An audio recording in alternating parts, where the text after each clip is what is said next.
मुझे ये हैरत हो रही है कि ये अपने ही मुल्क के रहने वाले हैं या फिर ये कोई भारतीय शहरी है जो कह रहे हैं कि वजीर आजम इमरान खान ने भारतीय पायलट अभिनंदन को इसलिए छोड़ा क्योंकि इमरान खान भारत से खौफजदा थे। शाह महमूद कुरैशी की टांगे कांप रही थी और वो हमसे दरख्वास्त कर रहे थे कि अभिनंदन को जाने दें, अगर उसको जाने नहीं दिया तो भारत रात 9 बजे हमला कर देगा। अयाज सादिक साहब भी मेरा कहने को दिल नहीं चाह रहा। अयाज सादिक, ये बयान देकर आप क्या साबित करना चाहते हैं? आपके इस बयान को अगर मुल्क दुश्मनी में ना कहूं तो फिर क्या कहूं, मुझे बताएं आप। मोदी के यार के जो नारे लगते थे आपने आज प्रैक्टिकली साबित किया। इसको कहते हैं प्रैक्टिकली साबित करना। अपने बयान से आपने बता दिया कि हाँ वो नारे बिल्कुल ठीक लगते थे। मुल्क से दुश्मनी और मुल्क दुश्मनों से यारी, शर्म आनी चाहिए ना आपको, आपके कायद को, उस कायद की बेटी को। आप सब वही ज़बान बोल रहे हैं जो भारत चाहता है, यानी दुश्मन की ज़बान आप लोग बोल रहे हैं। इसलिए मुझे यही लगता है कि आपने अपने यार मोदी की बिहार इलेक्शन में बाकायदा मदद के लिए बयान दिया। मोदी के पास कोई मंजन नहीं था जिसकी बुनियाद पर वो इंतखाबात जीत सके। उसको अपनी हार यकीनी तौर पर नजर आ रही है, उसकी परफॉर्मेंस ही नहीं इस काबिल, लेकिन आपने तो उनकी इंतखाबात जीतने में मदद कर दी। फिर आप लोग कहते हैं कि हुब्बुल वतनी के सर्टिफिकेट कहाँ मिलते हैं, हमने खरीदने हैं। आप लोग इस तरह की मशकूक बातें और हरकतें करें, अगर ना करें तो ना आपकी हुब्बुल वतनी पर शक किया जाएगा और ना आपको हुब्बुल वतनी के सर्टिफिकेट खरीदने पड़ेंगे। आप ऐसी हरकतें ना करें। आपने तो भारतीय मीडिया को पूरा मौका दे दिया कि वो पाकिस्तान, पाक फौज पर आसानी से तनकीद करें, जितनी करना चाहते हैं करें, और वो कर रहे हैं। आप लोग बयानात देते हैं और सारा दिन वो भारतीय मीडिया कैश करवाता है। आपकी मदद के बाद भारतीय मीडिया में कैसा समा है। मैं चाहती हूं कि आप भी क्लिप देखें और आपके साथ जितने भी लोग हैं वो भी क्लिप देखें, नाजरीन भी देखें, और अगर शर्म हो ना थोड़ी सी तो डूब मरे इसको देखने के बाद। अयाज सादिक, लगाइएगा क्लिप। सबसे पहले मैं ये भारतीय मीडिया के इस शैतानी प्रोपेगेंडे को बेनकाब करूँ, एक्सपोज करूँ, मैं अयाज सादिक के अपने बयान की वजाहत देने पर बात करना चाहती हूँ। अयाज सादिक ने अपने कल के बयान की वजाहत में एक और बयान जारी किया, लेकिन उस बयान में भी अपना सियासी लुच फ्राई करने से बाज नहीं आए। अब उन्होंने जो बयान दिया है उसमें क्या दावा करते हैं? वो उसमें दावा करते हैं कि उनके कल का बयान और कॉन्टेक्स्ट में था और भारतीय मीडिया उनके बयान को तोड़ मड़ोड़ कर पेश कर रहा है। यानी पहले ये ऐसी हरकतें करते हैं जिनको फॉलो करते हैं तो उन जैसी हरकतें करेंगे ना, और बाद में आराम से आके कह देते जी कॉन्टेक्स्ट कुछ और है, किसी और को कुछ और समझ आ गया, मैं तो ये कहना नहीं चाहता था, तोड़ मड़ोड़ को पेश किया गया। चलें जी, तो अयाज सादिक, आप अगर ये कहते हैं, चलें हमने सुन लिया, आप बच्चे हैं कि आप रोटी को चोची कहते हैं? आपको पता ही नहीं था कि आपके इस बयान को भारत में कैसे लिया जाएगा? आप यानी बोलने से पहले सोचते नहीं कि आप क्या बात करने जा रहे हैं, और बाद में आके आराम से कह दें कि मैंने तो कुछ और कहा था, वो किसी और कॉन्टेक्स्ट में था, और जी वो तोड़ मड़ोड़ के पेश किया जा रहा है, जैसे हम बच्चे और आपकी बात पे यकीन कर लेंगे।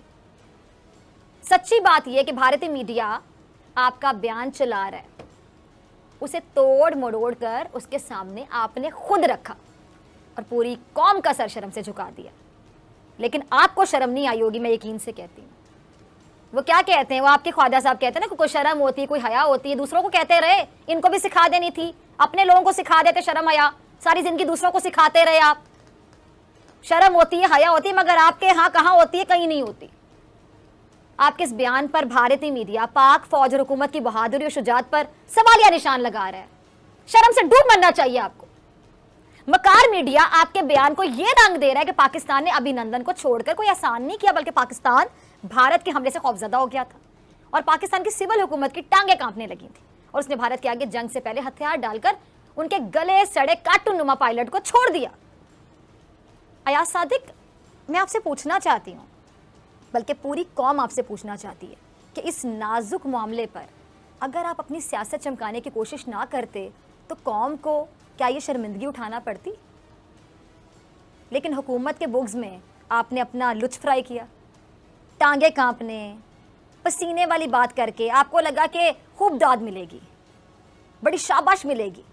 लेकिन सच क्या है? सच ये कि आपकी इस छोटी हरकत, बल्कि गिरी हुई हरकत, बिल्कुल ये लफ्ज़ मेरे ख्याल से जस्टिफाइड है आपके लिए, बोलना चाहिए मुझे, छोटी हरकत और गिरी हुई हरकत आपकी, इसने पूरी कौम का सर शर्म से झुका दिया। दुश्मन के मुंह में अल्फाज डाले आज आपने। पाकिस्तान की फतह को आपने मुतनाज़े बना दिया। अब आप जो मर्जी कहें, सांप निकल गया, अब लकीर पीटते रहें। अब तो कुछ नहीं होने वाला, आपकी ज़बान सिर्फ वज़ीर-ए-आज़म इमरान खान के खिलाफ ही चलती है। अब आपने जो बात कर दी है, किसको सफाई देंगे कि आप कहना कुछ और चाहते थे, तोड़ मरोड़ के पेश की गई, वो तो कैश करवा रहे हो, पता नहीं कितने अरसे तक इस चीज़ को कैश करवाते चले आएंगे। कुलभूषण और कश्मीर के मामले पर आप गूंगे बहरे बन जाते हैं, आप भी, आपके कायद भी। जब भारत के खिलाफ बोलने का वक्त था तब आप लोगों ने अपने होंठ बाकायदा सी लिए थे। आपकी ज़बानों को भारत के खिलाफ बोलते हुए तो ताले लग जाते हैं, और अब आपकी हुब्बुल वतनी गौते खाने लगी है। और ये कैसी हुब्बुल वतनी है ज़रा बताएं, जिस पर बाहर की दुनिया उंगलियां उठाने लगे। यानी दुश्मन आपके बयानात को एंजॉय करते हैं। हुब्बुल वतनी इसको कहते हैं आप? कभी अकेले में खुद से पूछिएगा, क्या एक पैट्रियोटिक फीलिंग्स रखने वाला बंदा ऐसी हरकतें कर सकते हैं, ऐसे बयान दे सकते हैं? कुलभूषण के मामले पर आप लोगों ने मुकम्मल तौर पर खामोशी इख्तियार की, और दफ्तर खारिजा को भी इस बात का पाबंद किया। आप किसी से ढकी छुपी बात नहीं है, दफ्तर खारिजा को इस बात का पाबंद किया कि वो कश्मीर और कुलभूषण पर किसी किस्म का बयान ना दे। तो अब आपको कोई हक नहीं है कि आप दुश्मन की बोली बोलकर उसको खुश करें।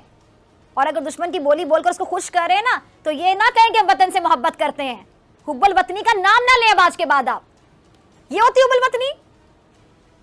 नरेंद्र मोदी आप लोगों को इस्तेमाल करके शायद बिहार में होने वाले इंतखाबात तो जीत जाए, लेकिन आपको फिर भी एनआरओ नहीं मिलने वाला, और आप लोग हाथ मलते ही रह जाएंगे। आप कह रहे हैं कि अभिनंदन के मामले पर हुकूमत की टांगें कांप रही थी, और हकीकत क्या है? क्योंकि आप लोग तो झूठे हैं, झूठ बोलते हैं अपने मुफाद के लिए। हकीकत क्या है वो जरा देखिए। सादिक, आपने सुना क्या कह रहे हैं प्राइम मिनिस्टर इमरान खान साहब? इनकी बॉडी लैंग्वेज देखें ज़रा, इनकी बॉडी लैंग्वेज देख करके ऐसा लगता है कि इनकी टांगें कांप रही होंगी। वो तो कह रहे हैं कि पाक फौज भारत की शातिराना चालों से अच्छी तरह वाकिफ़ है। पाक फौज जानती है कि भारत कहाँ और किधर हमला कर सकता है।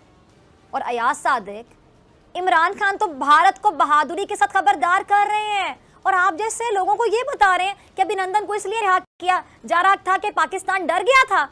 मतलब आप कह रहे हैं कि पाकिस्तान डर गया था, बल्कि वो अमन का पैगाम देना चाहते हैं कि मोदी सरकार शायद होश के नाखून ले ले। वरना जंग से ना इमरान खान डरते हैं और ना ही पाक फौज डरती है।